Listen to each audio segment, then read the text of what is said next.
c'est que dans sa forme, le kokoko, lorsqu'on entend dans la tradition ivoirienne, ça s'inscrit dans un rapport de demande de main, de nuptialité. Quand vous aimez une fille, vous partez voir ses parents, c'est le kokoko. Donc ici, dans cette image-là, le président Laurent Gbagbo, il apparaît comme celui qui non seulement était absent du territoire, qu'il arrive, et il se présente aux Ivoiriens, il fait une tournée pour présenter, donner sa vision, marquer sa présence sur son retour sur la scène politique à travers sa famille définie comme le PPACI. Et j'ai noté dans ce point-là une réunion de famille en griffe, une réunion de famille politique, à travers même le discours le style de langage qui est employé. Donc on a vu qu'en tant que père de sa famille, il a remis en griffe, en ordre, ce qu'il a trouvé comme étant dévalorisant. Il y a un discours qui avait été produit et dont ici, il y a le procureur même de la République qui avait attiré l'attention sur des discours à caractère xénophobe. Il a repris la parole pour dire qu'il n'a pas aimé ça et qu'il ne veut plus que ça se répète. Donc c'est un père qui met les points sur les i quand il n'apprécie pas un certain nombre de choses. Et puis, il a fait le point de son mandat à mi-parcours. On constate une évolution du discours. Dans le premier cas, il avait souligné qu'il ferait tout pour ne pas que la candidature soit la candidature du président de la République actuelle, du RHDP, soit... Il ne se déclare pas candidat, mais il s'est déclaré candidat. Maintenant, il souligne qu'il ne fera pas un quatrième mandat. Donc, Laurent Gbagbo se construit comme cette barrière-là contre l'adversaire sérieux contre le RHDP. Mais pour terminer, ce qui a attiré mon attention, c'est la phrase qu'il a dite et il a demandé à ce que ses partisans le prennent comme slogan. Il dit « Quand on finit son travail, on s'en va ». Quand on finit son travail, on s'en va. Donc, dans sa conception, le candidat actuel du RHDP a fini son travail, lui, dans sa conception, donc il doit partir. Et dans sa conception, lui, il n'a pas encore fini son travail, donc son travail a été écouté par une prise de pouvoir. Donc, il s'attend à revenir, terminer le travail qu'il n'a pas achevé. Donc, nous, ça, en tant qu'observateurs, ça nous fait réapparaître la structure qui a participé à encadrer les élections présidentielles de 2010. Donc, où il y a des acteurs, une catégorie d'acteurs qui attendait une décision favorable à partir du fait politique. Donc ici, on n'a pas seulement un acteur, mais on a plusieurs acteurs qui sont en attente de cette décision d'exclusion. Et on a la question de la radicalisation des deux partis. C'est-à-dire que le parti au pouvoir a sa logique, et ça c'est normal, tout parti au pouvoir est inscrit dans une logique de conservation du pouvoir. Ça fait partie de l'essence même du parti politique, conquérir et assurer le pouvoir. Et on a une autre logique qui est dans la conquête. Et dans cette conquête-là, on constate que M. Laurent Gbagbo revient en griffe pour un match retour, moi, dans la conception, pour un match retour dans l'affrontement qu'il a vis-à-vis du PP et du RHDP. Mais il y a une dernière configuration qui intervient, c'est que le soutien-major qui avait participé à élire le candidat du RDR en 2010 se retrouve aujourd'hui aux côtés du PPACI. Donc, ça met en évidence un fait qui, pour nous, contribue à créer ce que le professeur a défini comme le triangle de Berlin. C'est-à-dire quoi? C'est-à-dire que l'absence de crise, l'absence d'alternance due au fait que le processus électoral, dans son mode d'exécution, ne facilite pas les consensus. Très bien. Vous avez terminé, docteur? Très bien. Guillaume Bateau, c'est à vous. Oui, moi j'ai regardé de loin le meeting. D'abord sur la forme, notamment à gauche, parce que avant ce meeting, quand la direction du Front populaire ivoirien a annoncé qu'elle avait reçu une invitation du président Laurent Gbagbo, notamment à travers la personne du président Afi, beaucoup se sont pris à rêver d'une nouvelle dynamique à gauche. Les gens ont même annoncé une rencontre entre le président Gbagbo et le président Afi. Au final, la montagne a accouché d'une souris. Parce que la dynamique à gauche qui est attendue n'a pas eu lieu.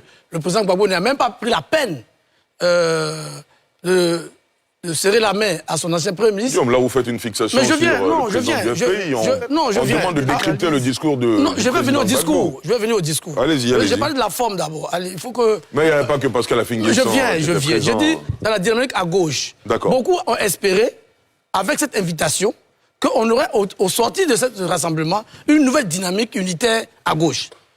Je dis la montagne a accouché d'une souris, parce que le président Gbagbo n'a même pas daigné serrer la main de son ancien Premier ministre. Et il a même évité de citer son nom et le nom de son parti. Puisqu'il a dit à la fin de son discours, je remercie le PDCI et les autres partis.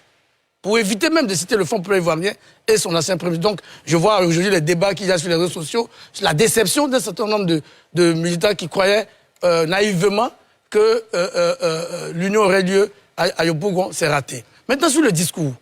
Le président Gbagbo moi, j'ai eu 2 marqueurs. Le premier marqueur, ce sont les rapports avec la France.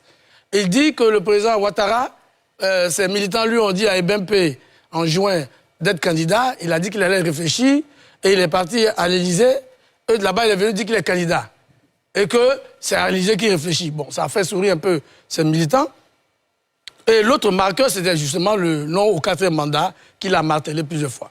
Sauf que sur ces 2 questions, le président Gbagbo a perdu toute crédibilité. Pourquoi? Sur les rapports avec la France, tout le monde sait qu'en 2000, au moment où il se bat avec le général Robert Guéhi, paix à son âme, pour accéder à la présidence de la République, dans la conférence de presse qu'il fait à son quartier général, vous verrez sur la photo, dans son dos, il y a Guy Laberty. Guy Laberty qui était à l'époque le monsieur Afrique du Parti socialiste français, proche donc de Lionel Jospin, le Premier ministre français de l'époque, et de Charles Jocelyn, le ministre de la coopération française de l'époque. Et que Guy Laberty joue un rôle important dans... Et la France, bien entendu, joue un rôle important dans son accession au pouvoir. Mais plus grave, lui-même, le président Gbagbo dit dans le livre qu'il a écrit avec François Mattei, qu'il a été obligé de donner 2 milliards au président Chirac pour faire sa campagne. Je ne veux même pas revenir sur tous les marchés de gré à gré qu'il a concédés aux entreprises françaises qu'elle était au pouvoir. Donc sur la question des rapports avec la France, je peux dire que le président Gbagbo n'a pas qualité aujourd'hui pour tenter de tourner en dérision la démarche du président Ouattara. Encore que rencontrer un chef d'État, il n'est pas dit que le président Ouattara et le président Macron ont parlé de sa candidature. Deuxièmement, sur le 4e mandat, le président Gbagbo dit qu'il s'oppose au 4e mandat sous prétexte que la Constitution de 2000 limitait les mandats à 2. Mais si on s'en tient à cela, lui-même il cherche un 3e mandat, puis il en a fait 2, de 2000 à 2010. Alors lui, il se sent capable de demander un 3e mandat et dit que le président Ouattara ne mérite pas un 4e mandat. Il y a une contradiction qui le décrédibilise. Donc sur ces 2 aspects fondamentaux de son discours, il n'a pas qualité. Parce que ce qu'il demande, si on notait à la Constitution de 2000, il ne serait pas aussi candidat parce qu'il y avait la limitation d'âge à 75 ans qui a disparu avec la Constitution de 2016, ce qui lui permet aujourd'hui de venir de revendiquer une certaine candidature. Donc je pense que malheureusement, on s'attendait à, puisque c'est la clôture de ce meeting, et au moment où il nous reste quelques semaines avant, nous sommes aujourd'hui le 17, il reste 9 jours avant le dépôt des candidatures, on espérait qu'il ferait une ouverture vers un éventuel plan B ou vers une vraie union de l'opposition pour proposer un candidat unique, mais on n'a pas vu tout ça. On a plutôt vu des petites blagues, des petites causeries. Or, aujourd'hui, on n'est pas à l'heure des causeries. Professeur Nobou? Moi, je voudrais apprécier cette activité sous 2 angles, au niveau organisationnel et au niveau des propos tenus. Au niveau organisationnel, je voudrais reconnaître ici que de 2016 ou 2015, où il y a eu les premiers meetings de l'opposition à Yopougon, où des cailloux sont venus de partout, blessant des gens, avec Sangaré Aboudraman, paix à son âme, feu Sangaré Aboudraman. Et à aujourd'hui, un meeting s'est tenu. Il n'y a pas eu à déplorer des blessés, ni de casse. Et c'est d'ailleurs à l'honneur des organisateurs et de ceux qui ont autorisé l'organisation de cette activité. Parlant donc de la préfecture d'Abidjan et de la mairie de Yopougon. Ceci dit, quand je finis d'encourager et de féliciter les organisateurs et les institutions étatiques qui ont permis cela, je reviens sur le discours. Mais personnellement, je ne suis pas dans la dynamique de bateau. Je pense que... Oui, c'est pour ça qu'on n'est pas assis sur le même banc. Allez-y, allez-y. Mais je suis sur une chaise, heureusement pour moi. Bon, allons-y. Alors, donc, je voulais dire que le président Gbagbo a invité beaucoup de personnes. Il a fait un courrier à M. Pascal Affi-N'Guessan, président du FPI, l'invitant à son meeting, qu'il ne l'ait pas félicité nommément. Saluer.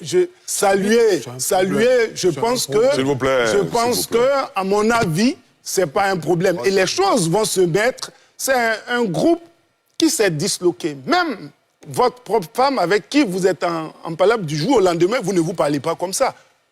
Donc je pense que, progressivement, je ne pense pas, comme vous le pensez, que la montagne a accouché d'une souris, mais progressivement, les choses, certainement, je ne suis pas militant du PPACI, mais je crois que certainement les choses vont se mettre en ordre. Concernant le discours, je pense que, vous voyez, lorsqu'on parle de crise, on a l'impression que le mot crise, ce n'est pas un affrontement, ce n'est pas ce que nous voulons dire. Mais vous voyez l'interprétation de notre Constitution. Quand le président Gbagbo dit il ne fera pas un 4e mandat, il n'y aura pas un 4e mandat, lui il se base sur l'interprétation de la loi qu'il a. Et de l'autre côté, ça dit qu'il faut que nous arrivions à un moment à ce que le juge puisse dire le droit. Il a fini. S'il vous plaît. Puisse dire le droit et lire la loi pour que les gens comprennent comme ça doit. Quand je dis, c'est parce qu'on est dans une crise qu'on ne fait pas confiance à la lecture du, comment on appelle, du juge. Et c'est ce que je m'évertue à dire depuis.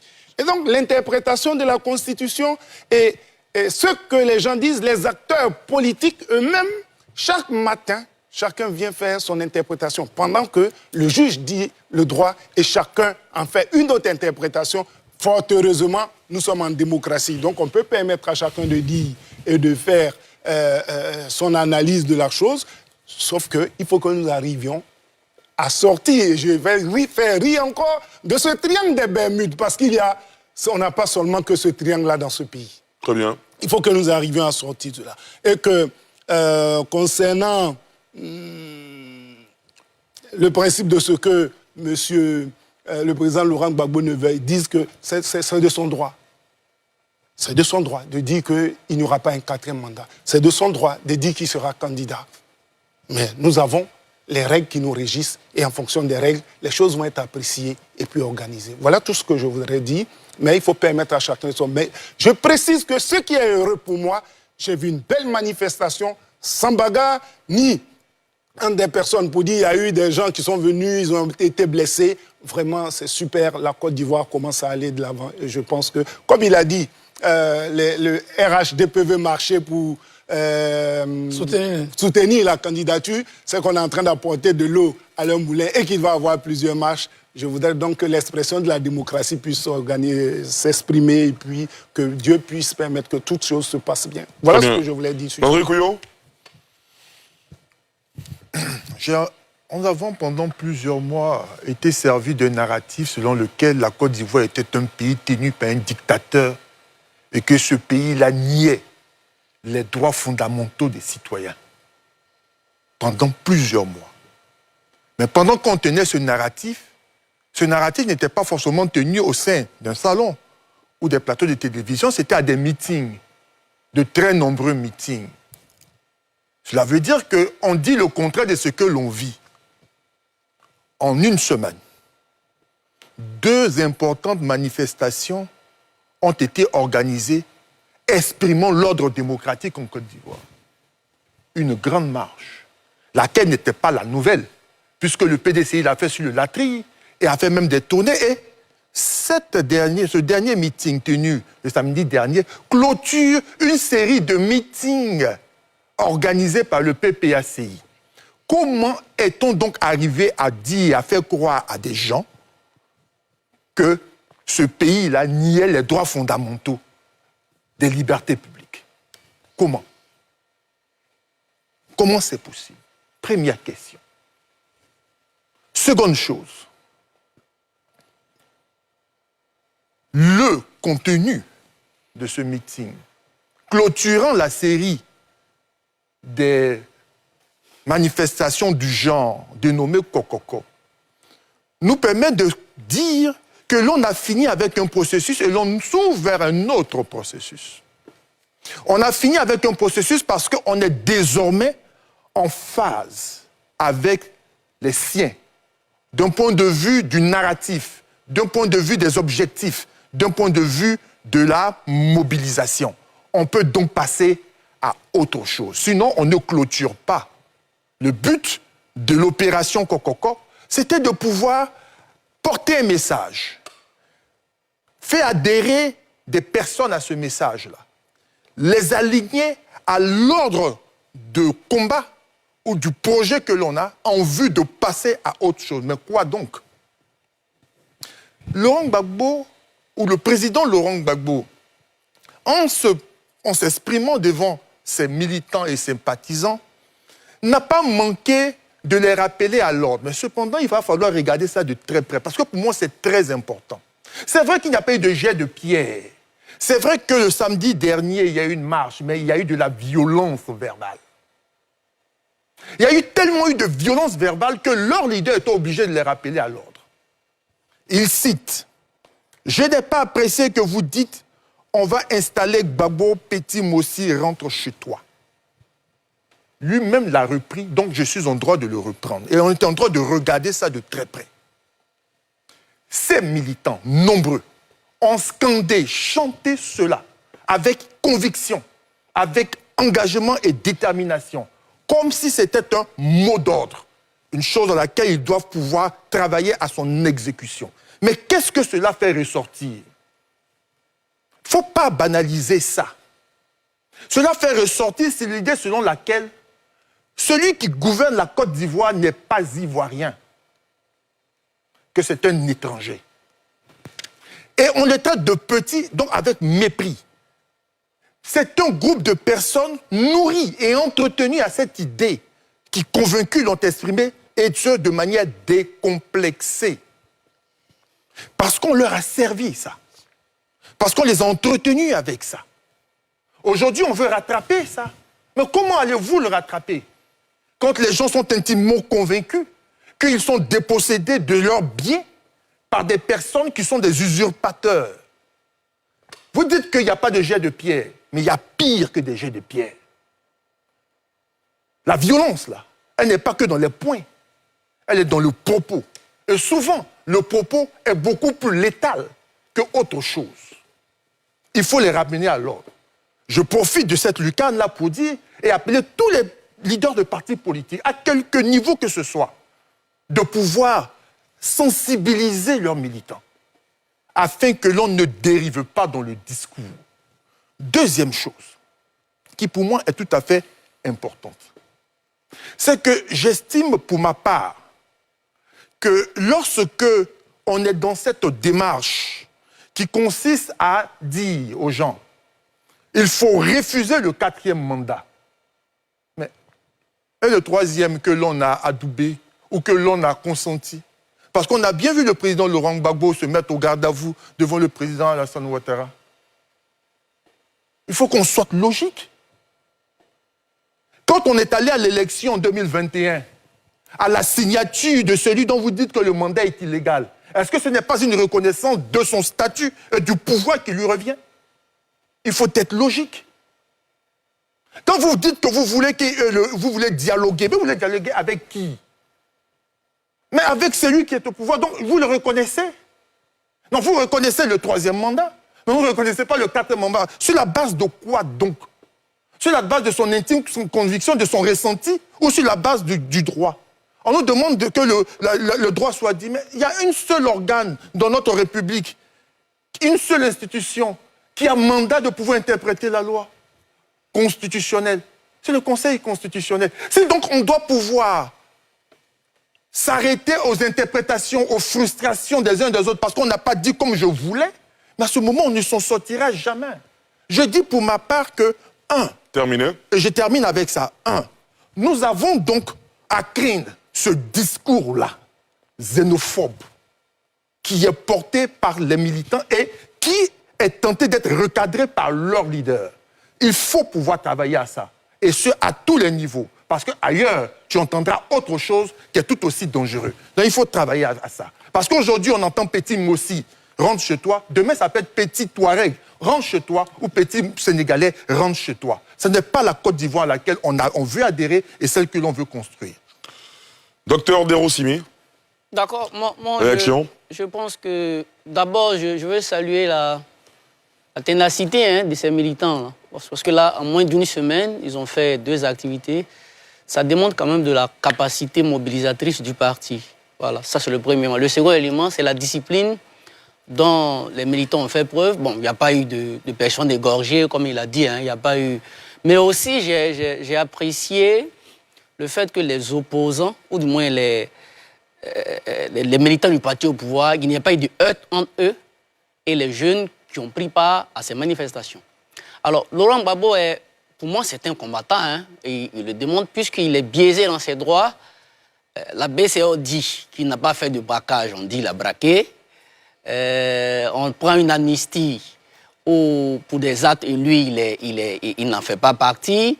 Il y a tout un tas de problèmes. Donc, il se bat, depuis lors, il se bat. Et c'est son droit, c'est légitime de se battre quand on est biaisé dans les droits. Ça, c'est le premier élément. Le deuxième élément, c'est son discours. Son discours, comment je l'analyse, c'est d'abord une réponse à celui du président de la République. Quand le président fait son discours du 6 août, il n'aborde point la question de la remise ou de l'éventuelle remise sur la liste électorale du président Gbagbo, de M. Thiam, de M. Guillaume Soro. On peut interpréter ça comme il est passé à autre chose. Deuxièmement, dans le même discours, M. Ouattara dit, et il insiste, c'est l'une des trames qui caractérise ses discours. Il parle peu, mais c'est rare discours depuis cette année électorale. Il rappelle toujours que les élections seront sécurisées. Parce qu'il sait qu'il y a une psychose qui s'empare de la population en période électorale. Donc c'est non seulement pour rassurer ses concitoyens, mais c'est aussi pour dissuader toute velléité de déstabilisation. Troisième élément, il dit, dans son discours, c'était un discours qui était laconique, il a dit, dans quelques semaines, nous irons aux urnes. Alors, il est en train de briser en même temps tous ceux qui pensent qu'il n'aurait pas d'élection ou que les élections seraient reportées. Alassane Ouattara leur dit, il aura bel et bien élection. Alors, quand on prend le discours de Laurent Gbagbo vient dire non au 4e mandat, il n'aura pas de 4e mandat. C'est une passe verbale qui est en train de se faire. Pourquoi ce n'est pas prudent pour la cohésion sociale? Tout à l'heure, avant qu'on ne passe à ce sujet, il y avait la question de crise qui était en suspens. Moi, je suis heureux parce que quand c'est une anecdote, mais qui a sa place. J'étais dans une ONG où on avait une fois besoin d'un conférencier sur la paix positive. Et c'est Atubanga qui est venu nous rendre ce service. Voilà. La paix, ce n'est pas l'absence de conflit armé. Ce n'est pas ça seulement qui est la paix. Il y a beaucoup de choses. On revient encore sur cette question de loi. Vous savez, en décembre 1994, lorsque le code électoral, les articles 49, 50 et 51 qui ont créé la polémique, ces articles ont été votés par le Parlement. Par le Parlement qui était à majorité PDCI. C'est la loi. Mais cette loi-là n'arrangeait pas l'opposant d'alors qui s'appelait Alassane Ouattara. Il a dit, ce code électoral m'empêche d'être candidat. Mais c'est la loi, mais tel qu'il était fait sur mesure. Ça ne l'arrangeait pas. En 2000, ces 3 articles du code électoral sont transposés dans la Constitution en l'article 45. Alassane Ouattara, sachant très bien que ça ne l'arrangeait pas, a appelé avec le RDR ses militants à voter oui. Pour moi, cet article-là l'empêchait d'être candidat. Après, Ali Koulibaly a reconnu en 2009 que le RDR a commis une erreur. Pendant ce temps, ceux qui étaient au pouvoir ont dit « mais c'est la loi, c'est la Constitution, c'est la loi. Il faut appliquer la loi ». Je rappelle que après 1995, ceux qui demandaient d'appliquer la loi, le dernier discours du président Bédié en 1999, il y avait des militants du RDR qui étaient en prison. Bédié et ses partisans disaient appliquer la loi. On sait comment ça s'est terminé. Laurent Gbagbo est arrivé. Il faut rappeler aussi, en 1995, il a dit que ce n'était pas intéressant. Il a dénoncé les articles 49, 50 et 51.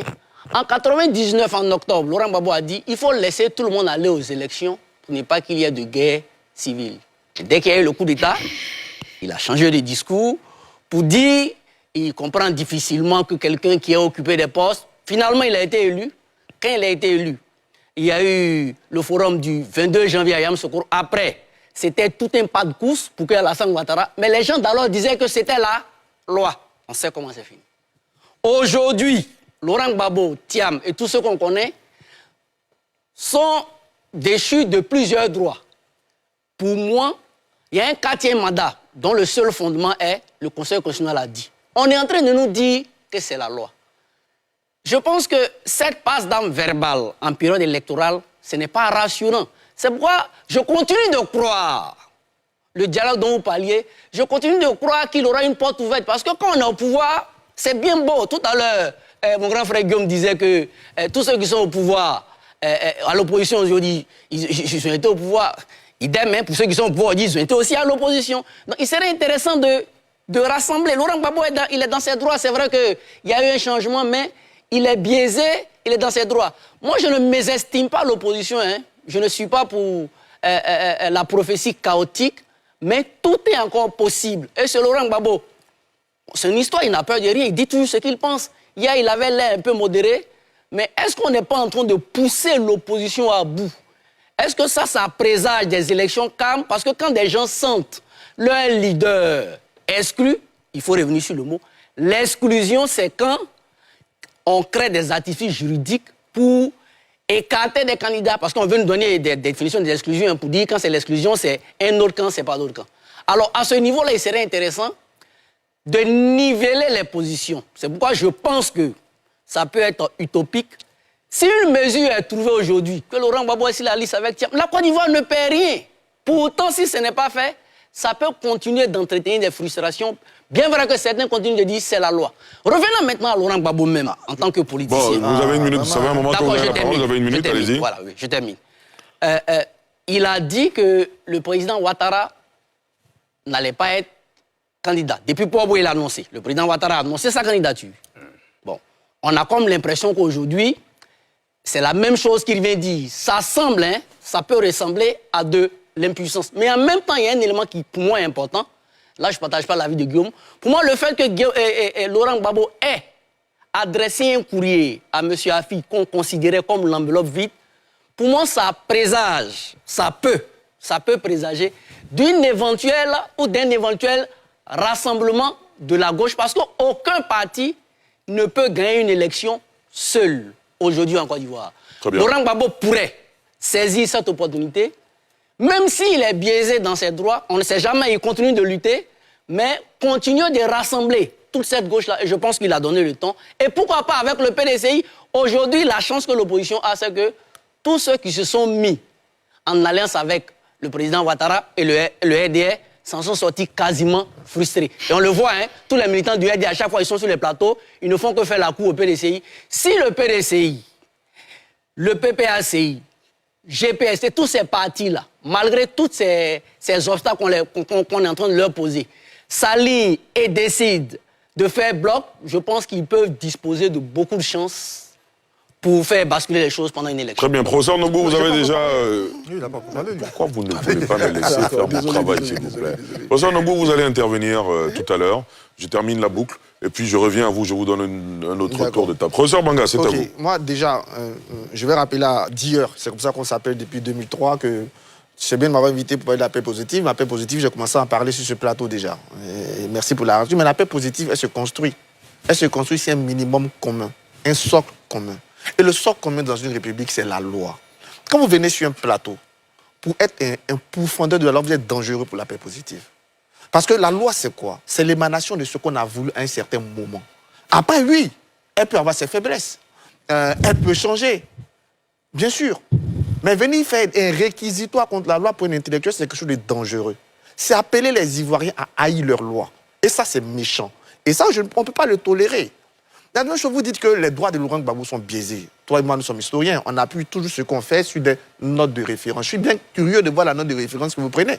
Parce que pourquoi moi je dis qu'ils ne sont pas biaisés? Moi, je m'appuie sur des choses. J'étais très crédible, je les répète pour vous.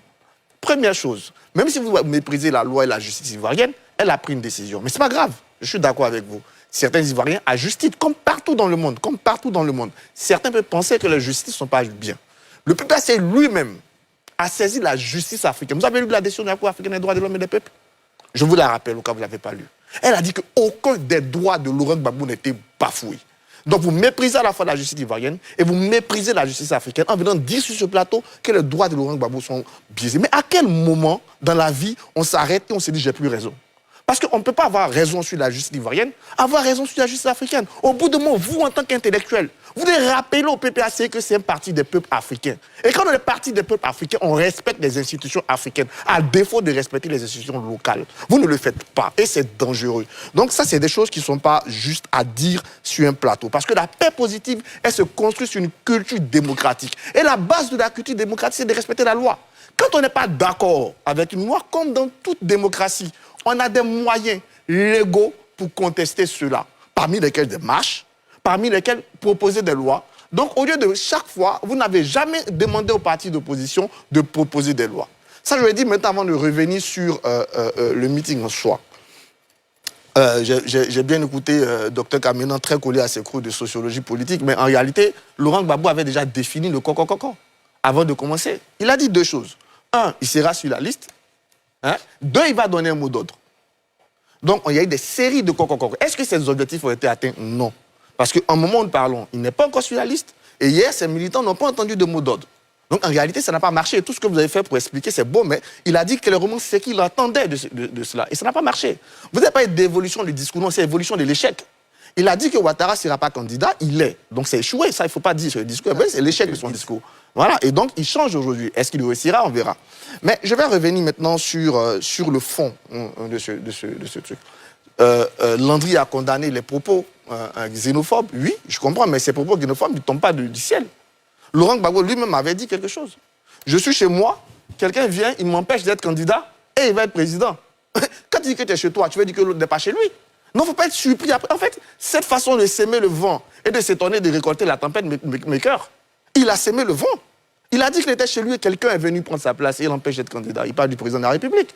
Donc quand vous finissez de faire ça, ne vous étonnez pas de ce qui se produit. Mais on est heureux tout de même qu'il l'ait rattrapé, qu'il l'ait invité à cela. Et nous sommes dans un moment où il faut ce sens de responsabilité, surtout pour les leaders politiques, quand ils prennent la parole face à leurs militants. Il a parlé du 4e mandat. Et je reviens à ce que je dis à Déroux tous les jours. Mais on ne peut pas être dans un pays et ne pas respecter les institutions de ce pays.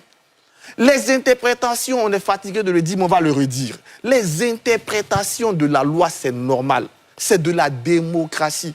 Chacun peut interpréter comme il veut. Mais on a donné, nous tous, à une institution, le droit de trancher. Mais il faut qu'on... La démocratie, ce n'est pas forcément du consensus. Il y a aussi le mot trancher. Même après un dialogue, après l'âme à l'âme, on tranche. Mais le Conseil constitutionnel a tranché. Il a dit que c'est constitutionnel. À partir de cela, ceux qui viennent dire que ce n'est pas anticonstitutionnel ne respectent même pas le Conseil constitutionnel de leur pays. Et puis encore, on met 2 plus 2 font 4. Naturellement, 2 plus 2 font 4. C'est de l'arithmétique. On n'a pas un problème de mathématiques. On a un problème juridique. Donc arrêtez de résoudre un problème juridique avec des mathématiques, ce n'est pas très brillant. Et là, je suis d'accord avec Guillaume, moi je suis tombé des nues. En fait, quand on parle de Alassane Ouattara qui est allé à l'Élysée prendre des ordres, je ne sais pas si c'est parce que Laurent Gbagbo lui-même a tremblé, et la vidéo est là, les internets pourront la remontrer, a tremblé devant un ministre de l'Intérieur qui pense que tout le monde tremble devant un président. On l'a vu devant De Villepin, à Kléber, où De Villepin lui dit, moi c'est... Ça fait mal quand je vois rien de voir ton président comme ça se faire en fait tirer les oreilles de cette façon-là devant un ministre des Affaires étrangères, je comprends. Moi, ça m'a vraiment fait mal. Mais tout le monde ne vit pas ça. C'est pas parce qu'il a vécu ça qu'Alassane Ouattara le vit. Et deuxième chose, comme je l'ai dit, sur la France, mais quand même, franchement, Laurent Gbagbo n'a même plus, je suis désolé de dire, mais n'a plus de crédit par lui. Ça. Il a pris 2 milliards de nos francs. 2 milliards de nos francs. Il a donné ça à chaque. Et 2 milliards des années 2002. Donc imagine avec l'inflation, tout ça, ce que ça fait aujourd'hui. Donc on a fait tout ça. Je pense qu'on est vraiment très mal placé pour venir parler de ces choses-là. Pour me résumer, moi je pense que j'ai mal pour les militants du PPACI. Parce que quand on vous dit votre leader, pas le 16 août, alors que les candidatures se bouclent le 26 août, moi, militant, quand je vais là-bas, c'est pour savoir l'élection, là, je vais faire quoi? L'élection, les candidatures, là, ça se boucle le 26 août. Mon leader n'est pas sur la liste électorale. Donc, si on applique la loi, peut-être qu'il y a des gens qui ont mal à la loi sur ce plateau, je peux comprendre. Mais si on applique la loi, mon leader ne va pas participer à l'élection. Et donc, moi, je ne veux pas participer à l'élection. Moi, je pense que, honnêtement, quand moi j'ai entendu que Laurent Gbagbo prenait la parole le 16 août, c'était pour avoir une démarche claire. Que va faire le PPACI avant le 26 août? Qu'est-ce que le PPACI et Laurent Gbagbo font pour participer à l'élection? C'est ça la question. Mais cette question n'a pas été répondue. Donc finalement, l'ensemble de ces corps a été bien pour mobiliser les militants. C'était bien pour montrer la dynamique qu'on peut avoir au sein du PPACI. C'était même bien pour renforcer l'alliance de cette opposition radicale. Parce qu'aujourd'hui, il y a deux oppositions en Côte d'Ivoire. Il y a une opposition radicale qui ne veut pas accepter les règles, qui compte donc sur la crise, ce qu'on entend ici, crise, tension, chienlit, tout ça, pour faire bouger les choses. Mais à côté, il y a quand même une opposition responsable dont on ne parle pas beaucoup. Comparé des gens qui aujourd'hui se préparent à aller aux élections. Je viens d'apprendre que Billon, par exemple, a terminé ses parrainages. J'ai parlé avec Assali la semaine passée qui m'a dit aussi qu'il a terminé. On voit Simone Gbagbo, on voit Domelo, des gens qui veulent aller aux élections, qui proposent aux Ivoiriens quelque chose d'autre. Parce que tous les Ivoiriens ne sont pas d'accord avec Alassane Ouattara. Il y en a d'autres qui veulent une alternative à Alassane Ouattara. Mais il ne faut pas les mettre en prison. Il faut leur donner cette alternative-là. Et malheureusement, le mieux placé ou les mieux placés pour donner cette alternative-là se sont radicalisés. Ils comptent aujourd'hui sur quoi? Ils comptent sur la bagarre, ils comptent sur l'insurrection, ils comptent sur la crise, ils comptent sur la tension. Donc cette opposition radicale, aujourd'hui, il faut quand même qu'elle trouve le moment, le moyen de ne pas mettre la Côte d'Ivoire en danger. Et de se dire que la vraie alternative, c'est dans les urnes. Et comment elle fait, elle, pour participer aux urnes. Très bien. Nous allons marquer une courte pause. Ali, je voulais dire que les différents pôles, les deux pôles en présence aujourd'hui sur l'échiquier qui veulent le pouvoir sont tellement sûrs de leur affaire que chacun parle sans faiblir, sans se dire qu'il faut mettre un bémol. Cela m'envoie au principe me renvoie à un mythe, un pays Akan, de cet oiseau que les Akans appellent le bobo-coco. Je prends cette expression. Cet oiseau dit un jour que le jour qu'il arrivait à perdre sa mère, il allait creuser le tronc de l'arbre et l'y enterrer. Pour cette raison, lorsque les autres volailles perdent leurs parents, ils se marrent, ils se moquent d'eux et il ne prend en considération rien. Malheureusement pour lui, le jour où sa mère vient à mourir, il a le bec enflé. Il n'arrive pas à enterrer sa mère dans le tronc de l'arbre. Dame Nature a ses réalités et à ce qu'elle nous impose. Chacun de nous doit penser à ce que nous voulons pour la Côte d'Ivoire avec toutes les difficultés que nous avons. Je voudrais m'arrêter là pour ce dernier tour et ne plus rien dire. D'accord, très bien. Guillaume Bateau? Oui, moi, j'aime toujours les gens optimistes. Parce que moi-même, je suis optimiste de nature. Et j'admire l'optimisme du docteur Simi concernant une hypothétique union de la gauche qui se ferait, dont le président Gbagbo serait le moteur. Mais, docteur, reconnaissez que, quand même, le temps a beaucoup passé. Alors, je ne vais pas revenir sur toutes les querelles créées par le président Gbagbo pour justement liquider cette gauche, mais prenons le cas de samedi dernier. Vous invitez un de vos camarades, votre ancien Premier ministre de Sucre, avec qui vous êtes en froid depuis longtemps, par votre faute. Vous lui écrivez un courrier. Vous arrivez, je peux comprendre que le protocole ne vous permet pas de serrer la main à tous ceux qui sont là, alors encore que ce geste aurait été un signal fort pour l'opinion. Mais quand vous prenez la parole pour remercier les partis pour qu'ils sont là, et que vous dites « je remercie le PDCI et les autres partis », sans prendre la peine de dire « je remercie », ça aurait coûté quoi au président Gbagbo? Peut-être quelques secondes. Je remercie le PDCI, le FPI, nos amis Bonic, l'Afrique, tout là. Il aurait pu les remercier. Mais vous dites que c'est pas important. Il faut être sérieux. C'est important, c'est même grave. Parce que nous sommes, il faut le rappeler, nous sommes à presque 2 mois d'élection présidentielle. S'il y a une alternative à construire à gauche, M. Melo, qui s'est fait injurier comme pas possible, parce que simplement il a dit qu'il faut des candidatures de précaution. Lui, au moins, il est allé voir Simone, il est allé voir Charles. Quand je dis Simone Gbagbo et Charles Blé Goudé, c'est ça qu'on appelle une dynamique pour pouvoir discuter. Mais tous ceux qui peuvent demain constituer ces camarades avec qui ils vont discuter, ils sont voués aux gémonies. Mais comment aujourd'hui on peut sérieusement envisager, comme vous le faites, de dire que l'opposition va se réunir derrière un candidat et qu'on vilipende Charles Blé Goudé du COJEP et qu'on vilipende Simone Gbagbo, qu'on injurie Awadon Melo, qui est aujourd'hui l'un des candidats crédibles à gauche. Non, il ne faut pas rêver. Tout ce qui est fait aujourd'hui, c'est malheureusement le Gbagbo ou rien, et dont on connaît déjà les résultats. C'est-à-dire l'échec. Arthur est revenu sur les nombreux échecs auxquels on a assisté. On a dit que Ouattara ne serait pas candidat. Il est candidat. On dit qu'il ne va pas le 4e mandat. Alors qu'on sait très bien que le Conseil constitutionnel ne va pas se dédier et que le président Ouattara va avoir ses parrainages et certainement sera candidat. Et que s'il est candidat et qu'il n'y a pas de candidat en face, il va gagner l'élection présidentielle. Alors, sinon, comment on peut espérer, en traitant ses camarades de cette façon-là, la politique, ce n'est pas la magie, même s'il y a des surprises. Mais ce n'est pas la loterie non plus. Très bien. Docteur Kamenan? Oui, je voudrais juste réagir sur un fait que a soulevé Landry. Allez-y. Mais avant, d'abord la question de l'échec par rapport au processus du Kokoko, ça dépend de qui le dit. Hein. Dans la conception de Laurent Gbagbo, je ne pense pas qu'il voit ça comme un échec. Dans sa conception, je ne vois pas. Voilà. Oui, bien sûr. Voilà, laissez docteur Kamenan, allez-y. Celui qui le dit, ça n'engage que lui. Et j'ai beaucoup apprécié la façon dont vous avez présenté la question de l'exclusion et des propos. Mais je note que c'est ce qui fait partie de la structure qui a déstabilisé cette nation. Et aujourd'hui, nous sommes à une élection très importante, l'élection dans le processus de la désignation du président de la République pour les 5 ans à venir. Et on se retrouve à un carrefour où on a 2 acteurs majeurs. 2 acteurs qui se sont affrontés en 2010 et qui reviennent sur la scène politique en 2025. Ce n'est pas quelque chose à négliger. De part et d'autre, on entend des discours à caractère xénophobe. Du camp présidentiel comme du camp de l'opposition marquée par cette position radicale des Gbagbo, on entend ces discours d'exclusion à caractère xénophobe. La Côte d'Ivoire est assise actuellement, je ne dirais pas, ce n'est pas dans le sens de mépriser ces sentiments de frustration qui sont, mais ça traduit des sentiments de tension.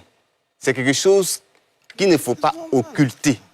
C'est une réalité qu'il ne faut pas occulter. Les plus de, je ne sais pas combien de personnes qui ont participé au meeting de Laurent Gbagbo, mais ce sont des personnes qui sont venues d'elles-mêmes, qui épousent sa vision et qui ont participé à l'élire d'une certaine manière en 2010. Et c'est 2025 se positionne pour moi, et je le cite, comme un match retour. Le match aller a posé combien de mille de morts? On a compté, selon ce qui a été dit, 3000 morts. Le match retour nous comptera combien? Je le dis pourquoi? Parce que dans la structure de 2010, ça n'a rien à voir avec mes coups attachés, c'est la réalité. Dans la structure de 2010, qu'est-ce qu'on a observé? Qu'est-ce qu'on a observé? C'est que le PDCI, qui avait apporté son soutien au RDR, a gagné les élections. Aujourd'hui, le PDCI, dans son front commun, apporte son soutien à qui? À Laurent Gbagbo, avec qui il était... S'il vous plaît, s'il vous plaît. Comment? Non, mais professeur Banga, ne lui posez pas de questions, laissez-le aller au bout. Non, c'est un calcul. Je ne suis pas d'accord avec ça. Voilà. Laissez-le aller au bout de son raisonnement, donc, s'il vous plaît. vous partez sur le principe que, à un certain moment donné, les alliances se font et se défont. Ça fait partie du droit des partis politiques. Mais moi, je parle de l'effet de ces alliances-là sur la population. Quand ces alliances se sont faites en 2010, elles ont causé plus de 3000 morts. Voici notre alliance qui se positionne. Certainement, le RHDP se positionne comme le parti qui maîtrise, qui a positionné ses acteurs, qui maîtrise, qui a déployé sa capacité à assurer la sécurité. Mais il y a une zone d'incertitude que nous ne maîtrisons pas, que vous ne maîtrisez pas. Et c'est cette zone d'incertitude-là que nous disons qu'il ne faudrait pas occulter cette réalité Parce que nous observons le processus pour ne pas que la Côte d'Ivoire aille de crise en crise. Voilà. Très bien. Landry, Ali, je rappelle qu'on est au terme pratiquement du temps. On va faire les cartons rapidement. Allez-y, je allez-y. disais que dans une république, Oui, bien sûr, vous allez intervenir. dans une république, deux choses garantissent la viabilité de la société. Il y a la loi qui elle-même est la résultante ou le produit de discussion, de consensus et ensuite de délibération. C'est pourquoi est-ce qu'il y a une structure, une institution qu'on appelle le Parlement dans une république.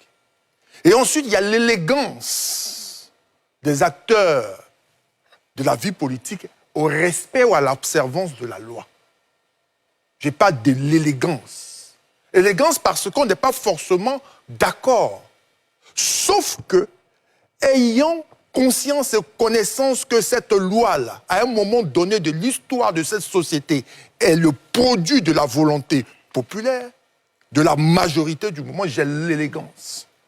On m'a cité, j'ai entendu qu'il a été cité 1995 et 2000, mettant en évidence des acteurs politiques manifestant la volonté de briguer la magistrature suprême et qui n'ont pas été qualifiés. Parce que je n'utiliserai pas le terme exclu, parce que ça me renvoierait à regarder comment est-ce que la loi a été faite, pour qui ou pourquoi. J'ai dit qu'elles n'ont pas été qualifiées. Elles ont eu l'élégance. Quand bien même elles ont dénoncé, de dire qu'elles n'y vont pas. Il y a le boycott actif. Elles disent qu'elles n'y vont pas. Elles ne sont pas candidates. En 1995, en 2000, le cas est le plus élégant.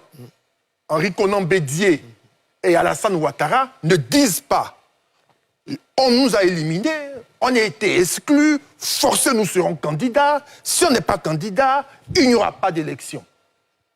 Ces deux oufouettistes, certainement de par l'éducation politique, disent elles n'y vont pas. L'élégance. La campagne se fait. Elles n'interviennent pas. Donc c'est important de le souligner. À un moment donné, il faut de l'élégance.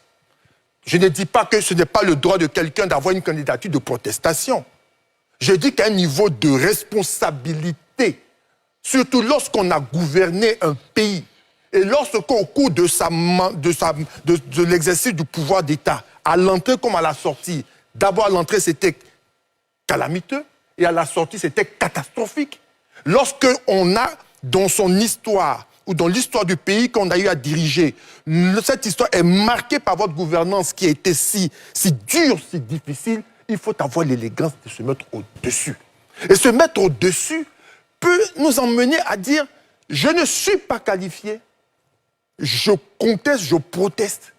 Mais si tant est que je ne veux pas qu'il y ait un quatrième mandat, je peux donc utiliser une autre formule qui consiste à dire on peut empêcher le quatrième mandat par le moyen démocratique dans les urnes en apportant de manière manifeste son soutien à un candidat qui porte les mêmes aspirations que nous. Mais si on ne va pas, je vais terminer avec ça, mais si on ne va pas dans ce sens-là, quel autre moyen nous reste-t-il? La bagarre. C'est de pouvoir empêcher la tenue de l'élection. Il n'y a pas d'autre chose. C'est d'empêcher la tenue de l'élection. En empêchant la tenue de l'élection, on méprise les autres candidats qui sont opposés au parti au pouvoir, qui eux font des efforts tous les jours pour pouvoir faire valoir leur droit à compétir. Il faut les respecter. Et il faut surtout respecter ces citoyens-là qui sont inscrits sur la liste électorale, qui se sont déplacés pour aller se faire inscrire sur la liste électorale et qui veulent exprimer leur droit de vote. Il est important de le souligner aussi, conformément à l'article 54 de la Constitution, qui dit que le président de la République est le chef de l'État. Il est garant du respect de la Constitution. Il est important que le respect de la Constitution, là, qui emporte le respect du droit de vote, soit respecté et garanti par le président de la République. Docteur Derou. Alors, vous voyez, je vais revenir encore dessus. Tout à l'heure, Arthur a parlé, il a parlé de la Cour africaine. En septembre 2020, elle a rendu une décision sur Guillaume Soro pour qu'on le réintègre. C'est ce que j'appelle l'interprétation à géométrie variable. Et c'est de ça qu'on parlait tout à l'heure, M. Cuibert. Comme aujourd'hui, ça n'arrange pas un candidat, on prend et on fait sortir. c'est susceptible de créer des crises, ce genre de comportement, de prendre la loi. Le Conseil constitutionnel en 2010 a dit c'est Gbagbo qui a gagné. Vous voyez? Donc je veux dire que si on veut prendre la loi, c'est bien. On n'est pas en train de faire l'apologie d'une désobéissance à la loi. Mais vu l'expérience douloureuse que nous avons connue, il serait intéressant de convoquer pour voir comment, avec le présent, harmoniser les positions pour éviter le pire. Nous ne sommes pas des prophètes de malheur, loin s'en faut. Je tiens à le préciser. Bien sûr, bien sûr. Alors, autre élément, parce que j'ai été quand même interpellé. Oui, allez-y. Je vous le dis personnellement là-dessus. Dans ces interprétations, j'entends, bon, en tant qu'intellectuel, c'est pas élégant en fait. En tant qu'intellectuel, c'est dangereux. On est tous intellectuels. Non, s'il vous plaît. Voilà, on est tous intellectuels. Attendez. On est tous intellectuels. Il serait intéressant de faire l'économie. Maintenant, revenons au grand frère Guillaume. Vous savez, quand le président Gbagbo est revenu de je sais pas, de la Haye, voilà, quand il est revenu, il y avait une guerre, des pics interposés entre ses partisans et ceux de Charles Blé Goudé. Mais quand il a lancé l'appel de Benoît, le 14 juillet 2024, je pense qu'en août, une délégation dirigée par Danon Didier est allée personnellement voir Charles Blé Goudé. Je dis, en politique, il y a la réalité qui interpelle. Pour moi, cette réalité-là, la gauche va y faire face lorsque la liste définitive du Conseil constitutionnel par rapport au candidat retenu sera prononcée. Si cette liste, voilà, quand ça va arriver, tout est possible. Tout est possible. Et je termine pour dire, mon avis sur Laurent Gbagbo, tout le monde le connaît. Ça, c'est mon avis personnel, mais ce n'est pas la loi. Laurent Gbagbo, pour moi, lui et Alassane Ouattara, ils sont âgés, ils doivent se retirer. Mais on dit, la loi leur dit. Mais Laurent Gbagbo, pour moi, il est brisé. Ça, on n'a pas besoin. Quelqu'un qui n'est pas jugé par une juridiction qui doit le juger. On a entendu dernièrement, le procureur le dit, que des ministres en fonction. Voilà, c'est de cette même loi-là qu'on parle. Donc, il est légitime, c'est son droit de vouloir se battre comme il veut jusqu'à aller au bout. Mais j'estime qu'il est biaisé dans ses lois et c'est des faits. Sinon, personnellement, je pense qu'il doit se retirer. Mais s'il veut, ça c'est mon avis en tant qu'observateur, s'il veut, en tant qu'analyste, voilà, il peut aller jusqu'où il veut, il peut faire ce qu'il a envie de faire. Et j'apprécie surtout qu'on parlait, tout à l'heure, il disait que le président Laurent Gbagbo a interpellé, lui encore, en tant que dirigeant, il interpelle ses militants. Moi, je n'ai jamais vu M. Laurent Gbagbo convoquer son ethnie. Ça m'a marqué. Je vais d'ailleurs lui donner le carton vert pour ça parce que les discours de haine, les discours... Vous n'avez jamais vu Laurent Gbagbo dire on m'envoie à la Haye parce que je suis bêté ou bien je suis chrétien. Non. Vous n'avez jamais le voir faire ça. Et il interpelle et il dit à ses partisans, ne dites pas ça parce que c'est question d'ethnie. Mais ça, on peut ne pas l'aimer, mais c'est un discours de cohésion qu'il faut saluer parce que ça a causé assez de problèmes à la Côte d'Ivoire, cette affaire d'ethnie et de religion. Et ça, c'est à saluer. Okay. Je préfère terminer là, parce que j'ai assez pris votre temps, je préfère finir. Très bien, messieurs, on va attribuer les cartons de la semaine, si tel est votre bon vouloir, après ceci.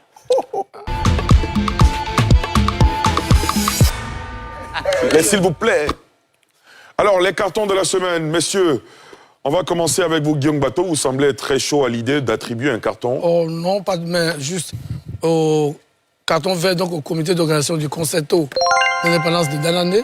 C'était une très belle fête avec Afou Keïta qui a vraiment fait le show. Bravo à tous nos parents qui ont vécu cette fête d'indépendance dans la joie. Et merci au comité d'organisation. J'espère que ce n'est pas une campagne avant l'heure. Hein. Mais Ali, finalement, je suis laissé écouter. Partage ton opinion en commentaire.